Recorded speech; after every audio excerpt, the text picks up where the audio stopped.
जिंदगी की कीमत क्या है दोस्तों? आज की इस Gautam Buddha motivational story in Hindi के जरिए हम आपको बताएंगे कि बुद्ध के नजरिए से हमारी जिंदगी की कीमत क्या है। हम में से बहुत से लोग अपनी जिंदगी की वैल्यू नहीं समझते और अपने जीवन को ऐसी चीजों में बर्बाद कर देते हैं जिनसे हमारा नुकसान ही होता है। कुछ लोग अपनी जिंदगी शराब के पीछे बर्बाद कर देते हैं, तो कुछ लड़कियों के चक्कर में और कुछ अपनी सारी जिंदगी पैसा पैसा करके बर्बाद कर देते हैं। एक बार की बात है, गौतम बुद्ध अपने शिष्यों को जिंदगी से जुड़ी अच्छी बुरी चीजों का ज्ञान दे रहे थे। सभी शिष्य उनकी बातों को बहुत ध्यान से सुन रहे थे। उन सभी में एक शिष्य ऐसा था जिसे प्रश्न पूछने की बहुत आदत थी। वो उठकर गौतम बुद्ध के पास गया और उनसे बोला, आप हमें जिंदगी के बारे में जो कुछ सिखा रहे हैं उस सब का क्या फायदा? क्योंकि हम में से बहुत से बच्चों को ये भी नहीं पता कि हमारे जीवन का मूल्य क्या है और ये जीवन हमारे लिए कितना कीमती है। पहले आप हमें ये बताइए कि इस जीवन का मूल्य क्या है। अपने शिष्य की बात सुनकर गौतम बुद्ध अपने कक्ष में गए और एक चमकता हुआ पत्थर का टुकड़ा लेकर आए। वो टुकड़ा उन्होंने अपने शिष्य को दिया और बोले, मैं तुम्हें इस जीवन का मूल्य तब बताऊंगा जब तुम इस पत्थर का सही मूल्य पता लगाकर आओगे। साथ ही ये ध्यान रखना कि तुम्हें ये पत्थर का टुकड़ा किसी को बेचना नहीं है। गौतम बुद्ध की बात मानकर वो शिष्य बाजार की तरफ चला गया। बाजार में सबसे पहले उसकी नजर एक फल बेचने वाले पर पड़ी और उसने वो पत्थर उस फल वाले को दिखाया और बोला, इस पत्थर के बदले आप मुझे कितने फल दे सकते हो?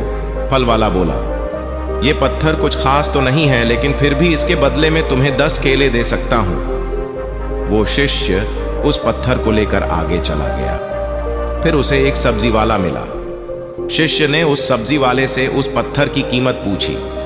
सब्जी वाले ने उस पत्थर को ध्यान से देखा और बोला, इस पत्थर की कीमत के बदले में तुम्हें ज्यादा से ज्यादा 1 बोरी भरकर सब्जियां दे सकता हूं। इसके बाद वो शिष्य उस पत्थर को लेकर एक सोने के व्यापारी के पास गया। उस पत्थर की टुकड़े की चमक देखते ही उस सुनार ने उसकी कीमत 100 सोने के सिक्के लगाई। शिष्य ने वो टुकड़ा बेचने से मना किया तो वो सुनार उसके बदले 200 सोने के सिक्के देने को भी राजी हो गया, लेकिन शिष्य ने वो पत्थर नहीं बेचा। इसके बाद वो शिष्य एक हीरों के व्यापारी के पास गया और उनके सामने उसने वो पत्थर के टुकड़े को रख दिया।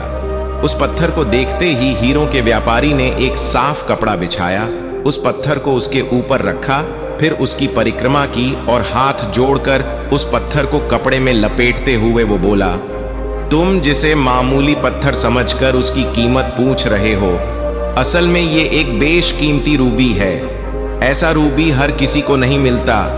मैं अगर अपना सब कुछ बेच भी दूं तो भी इसकी कीमत नहीं चुका सकता। उस व्यापारी की बातें सुनकर वो शिष्य हैरान हो गया। वो दौड़ा दौड़ा सीधा बुद्ध के पास आया और उन्हें उसने जो कुछ भी बाजार में हुआ वो सब बताया। उसकी अचरज भरी बातें सुनकर गौतम बुद्ध बोले, तुम्हारे सवाल का जवाब इस रूबी की कीमत में ही छिपा है। हमारा जीवन भी एक रूबी है, रूबी की तरह ये भी बेशकीमती है, लेकिन हम इस बात को हमेशा नजरअंदाज करते हैं और अपने जीवन का मूल्य नहीं समझते। हम दूसरों को देखकर और उनके जैसा जीवन जीने की कोशिश में अपने जीवन की कीमत को कम कर देते हैं। हम ये सोचते हैं कि हमारी जिंदगी की कीमत वही है जो दूसरे हमें बताते हैं, लेकिन ये बात हमेशा ध्यान रखना कि सामने वाला अपनी हैसियत, बुद्धि और अपनी समझ के हिसाब से तुम्हारी कीमत लगाता है। दोस्तों, अगर वीडियो अच्छा लगा होगा तो वीडियो को लाइक करें और चैनल को सब्सक्राइब करें। मिलते हैं एक और नई वीडियो में।